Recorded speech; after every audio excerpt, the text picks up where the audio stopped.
To make a magic loop or magic circle, sometimes called a magic ring, we will begin with the tail facing down. I am going to place it over my first 2 fingers and then loop it around and form an X towards the bottom. Then I have 2 pieces of yarn over my fingers.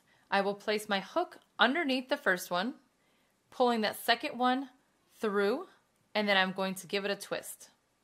Then I will hold it all with my right hand and then take the working yarn into my left hand and pull that ring to the left. And the tail will also be on this side. And then yarn over and pull through. That is the magic circle. I will show you how to do it again. So with your tail facing down, wrap it around your first 2 fingers, creating an X at the bottom and 2 pieces on top. Place it underneath that first one and pull the second one through and twist it. Then pull the working yarn to the left and the circle to the left. Make sure that you have the tail.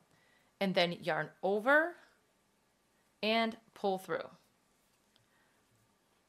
And then you would place whichever stitches your pattern calls for in the magic circle. So let's say I'm doing single crochet. I will take my hook, place it through the center, yarn over and pull up a loop.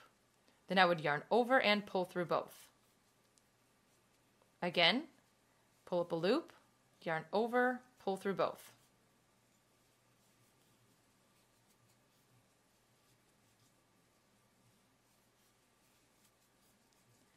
Depending on the amount of stitches your pattern calls for, when you are done with the amount that it says, you are going to take that tail and just pull it to close it.